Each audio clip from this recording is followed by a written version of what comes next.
Hello everyone, my name is April Bond. Welcome to A Seeker Among Seekers. We're going to talk about public speaking today. I know that public speaking is something that people find very difficult and very stressful in their lives. And I thought, well, how could we take a spiritual approach to this? So this topic came up for me when I was watching an interview on Bill Maher. He had a woman named Crystal Ball on, and she was sort of sandwiched between these two men who had opposing views to hers, both of whom tried to interrupt her several times. And I was really impressed with how she got her points across. She managed to keep the conversation going in her direction. She kept on point. She didn't allow any space for them to interrupt her. She kept talking, which means she had stuff to say and she knew what to say, which is something that I struggle with a little bit. I'm not a great public speaker, and I was just lost in admiration for the ability that she showed in handling the situation. Most of the time in public speaking, you're not necessarily going to be in an adversarial type of a situation, and adversarial situations are harder in some ways in that you have to think on your feet, you have to be prepared for the counter arguments that you know they're going to make. But in some ways they make it easier because you're presented with the counter arguments to argue against, so you don't have to work the counter arguments into your own speech, which I think is something that you really do have to do if you're speaking alone. If you know that there are people who are going to be asking questions, but what about this? Or, how do you counter this? You have to find a way to incorporate those things into what you're saying, and without somebody to say them to you, it's a little bit more difficult, I would imagine. That said, I'll take the solo speaking over the confrontational speaking in public anytime, because I think it's a lot less stressful. So, this video, I decided that I would try to do a straight video without a lot of editing so that you can see how kind of bad I am at public speaking. I have a lot of ums, and I'm sure that I'm going to try my best to not have those things come out on this video, but it's certain that sooner or later there's going to be a mistake and you're going to have to watch how I correct it. So the first thing I wanted to talk about in this regard is, what would spiritual public speaking look like? I don't mean that you're talking on a spiritual topic necessarily, but what would a spiritual person doing a public speaking engagement look like? I would normally, in my own mind, think that that person would look very calm and articulate and sort of detached from what they're talking about in a certain way. In thinking about this, I'm not sure that's true, because how could a spiritual approach to public speaking actually make you potentially a worse public speaker? And by that, what I mean is, a lot of times people who are very engaged with what they're saying, people who are very passionate about what they're saying, carry the most weight. They are the most effective public speakers, not the people who are able to just sit back, be calm, and keep track of all of the facts and counter arguments that they might have to keep track of. So, I have a few ideas. We can talk about these in the comments, or we can talk about your own ideas of what public speaking would look like for a spiritual person. The first thing I said is it would be calm and relaxed.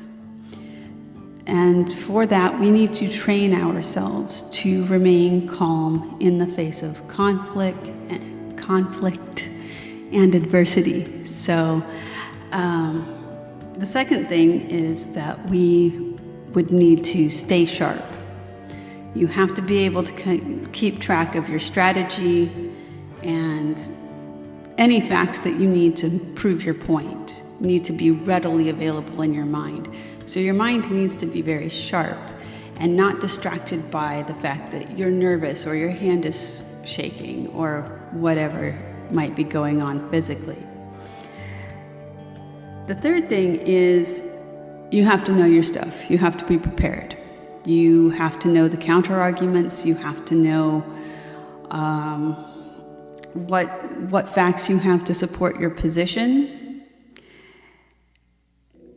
And those two, the last, the staying sharp and being prepared, those two things I think are very related to dhyana, which is the seventh rung on the yamas and the niyamas, not the yamas and the niyamas, sorry, on the 8 limbs of yoga. So this is right before you get to fully immersed meditation. Dhyana is often translated as focus. So you would have to be very focused, and you can train yourself to be very focused by practicing meditation.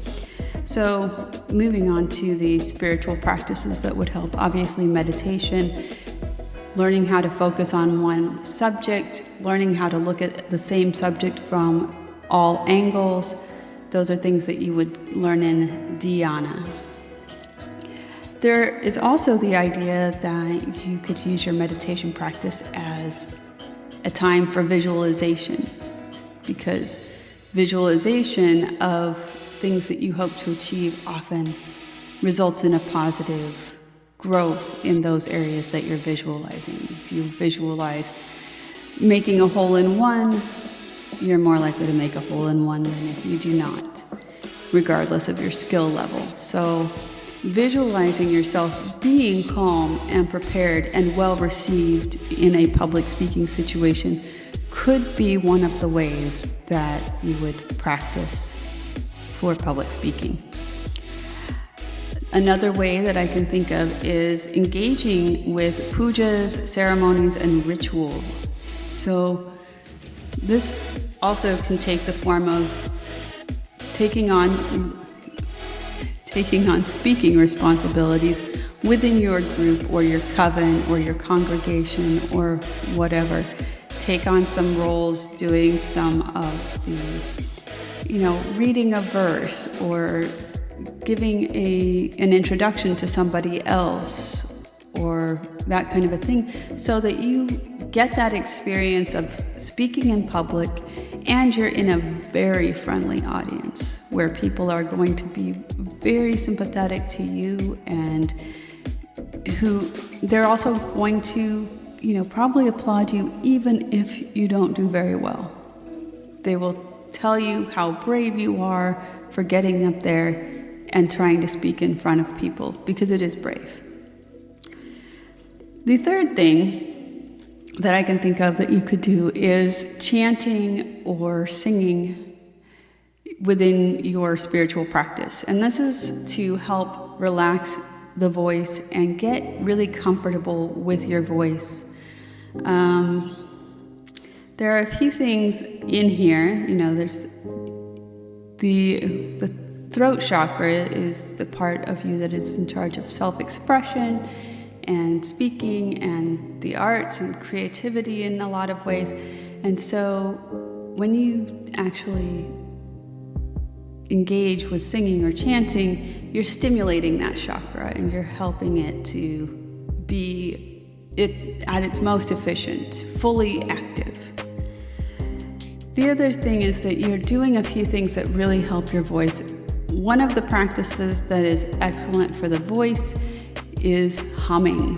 Humming is so good for your voice, and there's a humming breath in yoga that you can do where you close the eyes and the mouth and plug the ears, and you're just humming.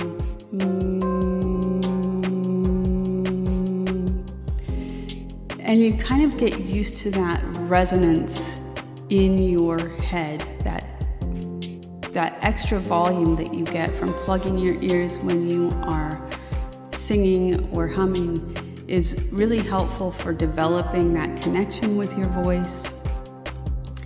And it also relaxes your breathing so that you get used to having a longer exhale and you're not constantly struggling for breath. Humming is one of the activities that you can do related to singing that is not going to harm your voice. You cannot hum improperly. It is very possible to sing improperly and to put a lot of tension and strain on the vocal cords. But humming keeps you from engaging in those kinds of behaviors.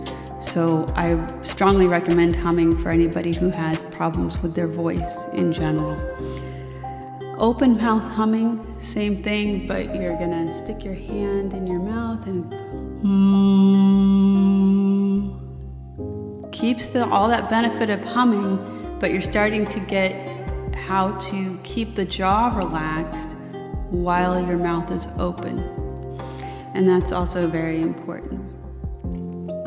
Another thing that you can do for your voice is when you're humming, go from a low to a high and back and try to make it very smooth. Right?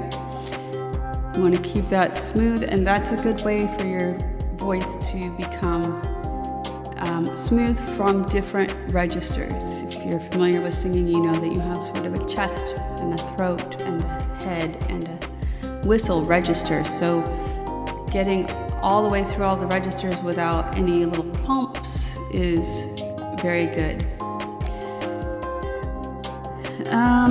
Lip relaxing, also a very good practice. Just blowing through your lips. That kind of I'm not very good at it, especially in public because my lips are not as relaxed, but trying to get the lips to relax is a good thing to do before you start speaking, because you tend to have a lot of tension, and the more tension you have in your voice and in your breath, the more likely you are to run out of breath. And running out of breath is a horrible feeling if you're doing any kind of public speaking.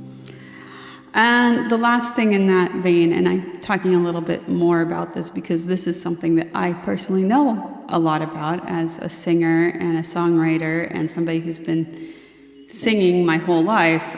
I can give you these things. These are the things I have in my toolbox. So the last thing in that genre is tongue twisters. A lot of actors do these to limber up the mouth before they go on stage.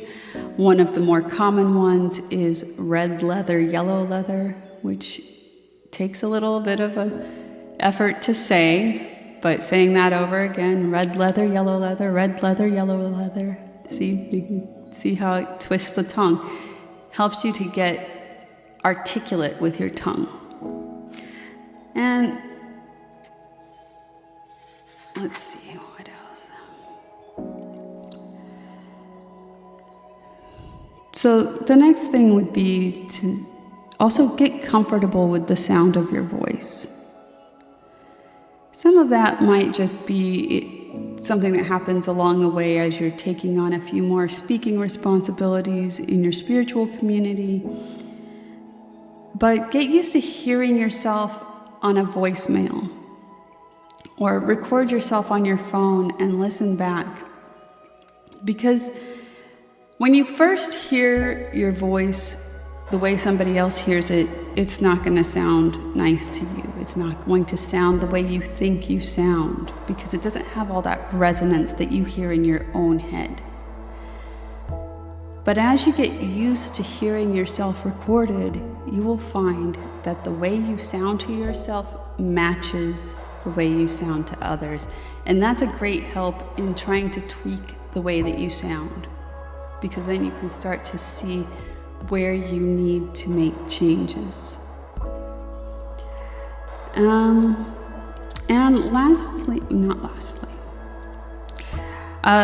the next thing would be to release the tension in your body as much as possible. Tension, especially in your torso, your stomach, But really, almost anywhere in the body, tension cuts your resonance.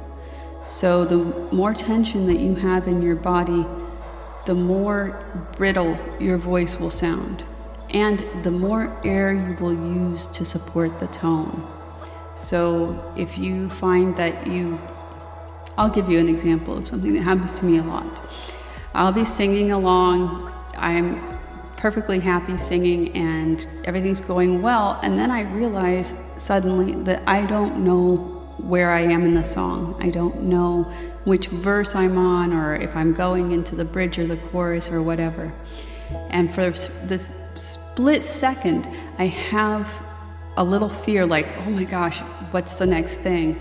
And just that little bit of tension for just that moment often cuts my air to the degree that it's difficult for me to make it through the next line of singing without having to take an extra breath.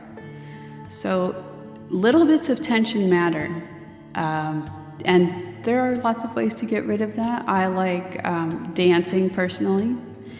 You can do yoga or Tai Chi, or you can get into a vigorous drumming circle, or you can learn shaking, which is a great way to release tension from the body and trauma from the body. If any of you have experience with that, I'd love to hear about that and how it may influence your vocal range or your patterns.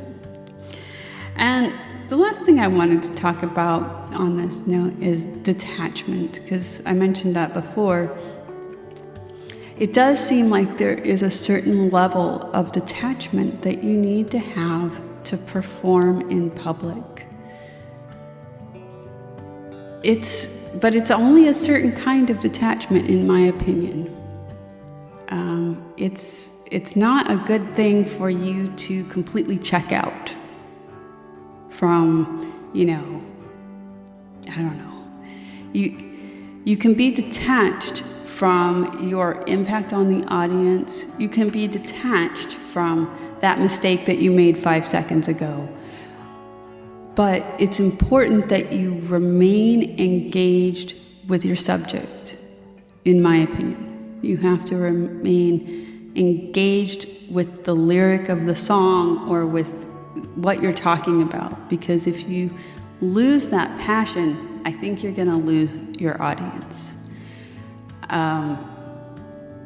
Obviously, if you're very personally involved with a situation and you're called upon to do some public speaking, a good example of this might be if you have to sing or you have to do a speaking, like a eulogy at a funeral, you're obviously going to want to be able to detach yourself enough to get through it from the topic at hand. You don't want to let yourself sink into into becoming unable to speak. So tearful that you're just choking back sobs and you can't continue. It's important for the other people who are there and for yourself to either beg out of a situation where you can't keep your emotions under control, or have some plan for somebody else to take over for you or something like that if you know that you can't control your emotions during a speech.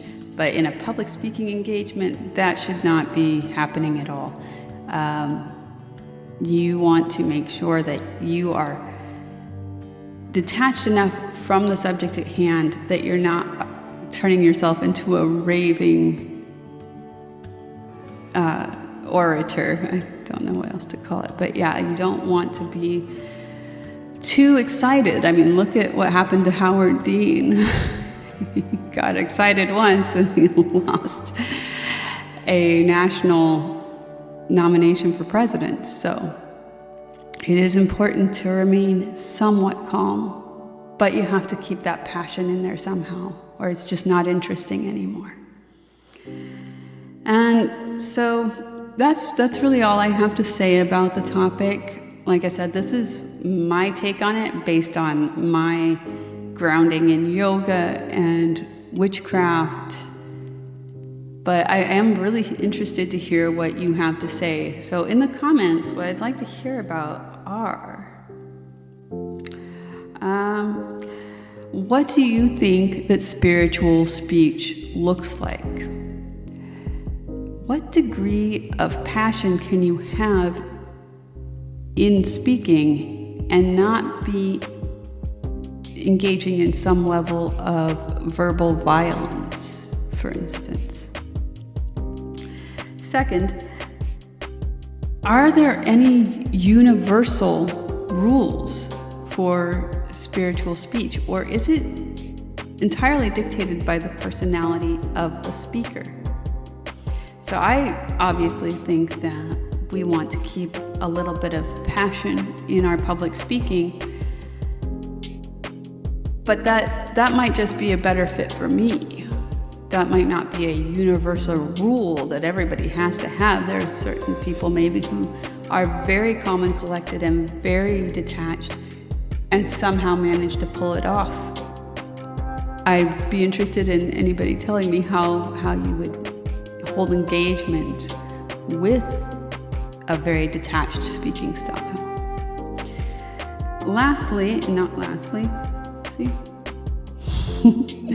Nextly, can you think of any other spiritual approaches to public speaking other than the things that I've named, or would you like to elaborate on some of the things I've named? Because I am very interested in hearing whether or not you think that there are certain spiritual practices that would help others to deal with their fears of public speaking.